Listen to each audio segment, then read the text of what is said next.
Hello friends. तो जैसा कि आपको दिख ही रहा होगा कि आज का जो हमारा टॉपिक है वो हिस्ट्री ऑफ इंग्लिश लिटरेचर है। देखिए, अगर मैं आपको दिखूंगी ना तो ये ब्लैक बोर्ड पूरा आपको क्लियरली नहीं दिख पाएगा। इस वजह से मैं ये चाह रही हूँ कि आप सिर्फ ये देखें और इसको समझें, ठीक है।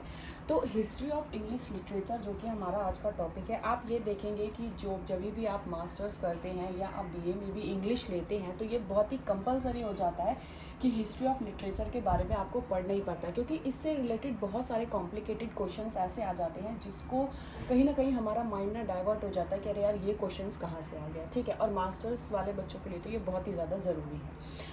तो सबसे पहले जो इसकी स्टार्टिंग है वो है 450 टू 1066, ठीक है। इस पीरियड को हम लोग ओल्ड इंग्लिश भी बोलते हैं, एंग्लो सैक्सन पीरियड भी बोलते हैं और ओल्ड सैक्सन भी बोलते हैं, ठीक है। अब इस पीरियड में आपके लिए ज़्यादा पढ़ने के लिए नहीं है, क्योंकि इस टाइम में जो लोग होते थे ना वो एक राइटिंग जो है वो प्रोफेशनल लेकर नहीं चलते थे, कि मतलब ये उनका एक काम नहीं होता था, ठीक है। जो लोग फ्री होते थे या रिटायरमेंट की एज के होते थे वही थोड़ा बहुत लिखते थे, अदरवाइज कोई भी इसको एज अ प्रोफेशनल लेके नहीं चलता था।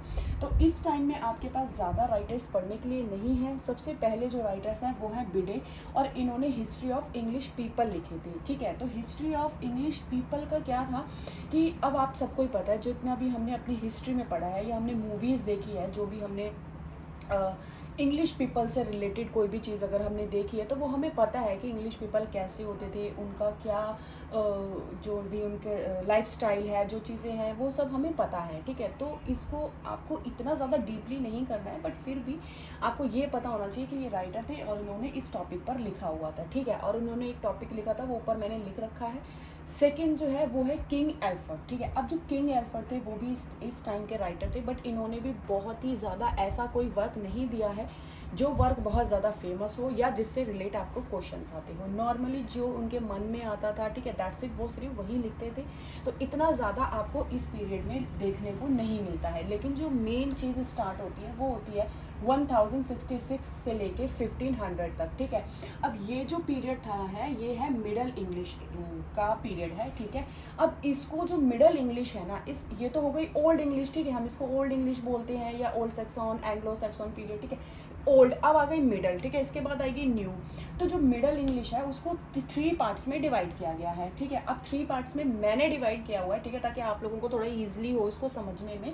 तो पहला जो है वो है अर्ली एंग्लो नॉर्मन पीरियड्स, ठीक है। या तो आप इसको अर्ली मिडल बोल दी, मतलब जैसे अब मिडल एज आ गई, ठीक है। तो मिडल एज की भी 3 पार्ट्स हैं इसके। सबसे बिल्कुल स्टार्टिंग की जो मिडल इंग्लिश थी उसको हम लोग एंग्लो नॉर्मन पीरियड्स भी बोलते हैं, और उसके टाइम पीरियड है 1066 टू 1340, ठीक है।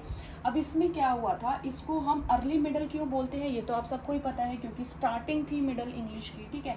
और एंग्लो नॉर्मन पीरियड क्यों कहते हैं, क्योंकि इस टाइम में 1066 जो था एक नॉर्मन कॉन्क्वेस्ट हुई थी, जिसमें कि जो यहाँ के राजा थे, नॉर्मंडी के जो राजा थे विलियम, उन्होंने क्या किया था कि नॉर्मंडी के लोगों, मतलब नॉर्मन और ब्रिटन लोगों के साथ मिलकर इन्होंने इंग्लैंड पर हमला कर दिया था और इंग्लैंड को जीत लिया था, जिसको वॉर ऑफ हेस्टिंग भी बोलते हैं, ठीक है। इसीलिए ये जो टाइम था, ये नॉर्मंडी के लोगों, नॉर्मन और ब्रिटेन जो जीत चुके थे इंग्लैंड को, ठीक है, इसलिए इस टाइम को हम नॉर्मन पीरियड भी बोलते हैं, ठीक है। तो अगर अर्ली मिडल में आ जाता है या एंग्लो नॉर्मन पीरियड आ जाता है तो सेम ही टाइम पीरियड है और आप इसको सेम में ही समझेंगे, ठीक है। जो दूसरा मिड आता है, मतलब मिडल इंग्लिश का भी जो मिड एज आती है उसको हम बोलते हैं एज ऑफ चौसर, क्योंकि इस टाइम में जो बिल्कुल पीक पर जो राइटर थे वो थे चौसर। और आप देखते हैं कि एमए फर्स्ट ईयर में मोस्टली जो सिलेबस है वो चौसर के इर्द गिर्द ही घूमता है, ठीक है, क्योंकि इनके इतने सारे वर्क हैं और इतने फेमस वर्क हैं, इतने कॉम्प्लिकेटेड हैं और इतने बड़े हैं कि सबसे ज़्यादा जो प्रोबेबिलिटी होती है क्वेश्चंस आने की वो एज ऑफ चौसर में से ही होती है। तो जो एज ऑफ चौसर है उसकी स्टार्टिंग टाइम है 1340 टू 1400, ठीक है। इसमें क्या था, सबसे पहले तो इनको बोला क्या क्या जाता है, ठीक है। बहुत सारे क्वेश्चंस आते हैं, who is the father of literature, who is the grand father of English novel, ठीक है। तो ये सारे जो है वो चौसर हैं।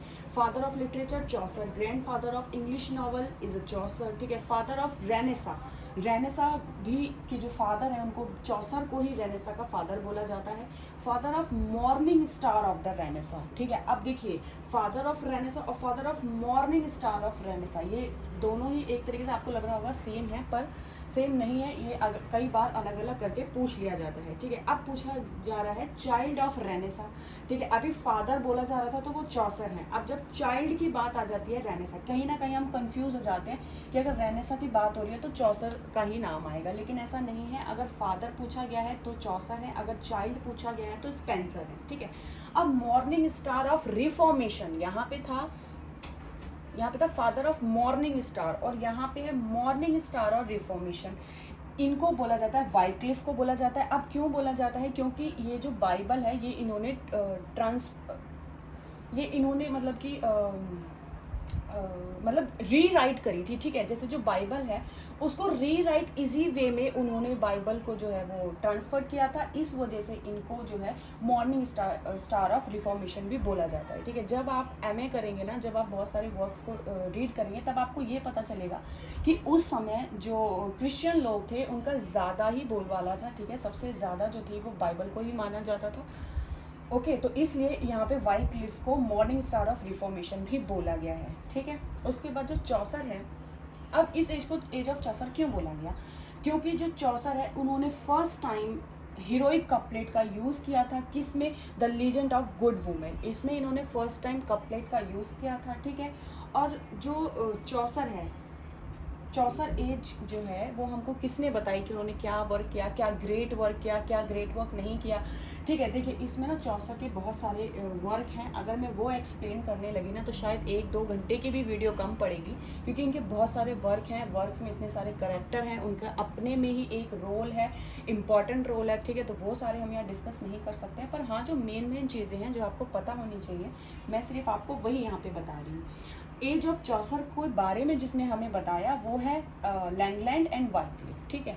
अब ये आपने क्या समझा कि जो ओल्ड इंग्लिश थी वो ये थी, जो मिडल इंग्लिश थी उसको 3 पार्ट्स में डिवाइड किया, early middle, age of Chaucer, ये दोनों आपने कर लिया। अब जो लेट मिडल है 15th सेंचुरी, ठीक है, 15th सेंचुरी का टाइम पीरियड ये था। इसमें क्या था कि कोई भी ऐसा खास वर्क नहीं आया, ठीक है, जो लोगों को बहुत पसंद आए, बहुत फेमस हो, या ज़्यादा वर्क भी नहीं आए, बहुत कम एक आध वर्क अगर आ गया तो आ गया, और वो भी इतना फेमस नहीं हुआ, ठीक है।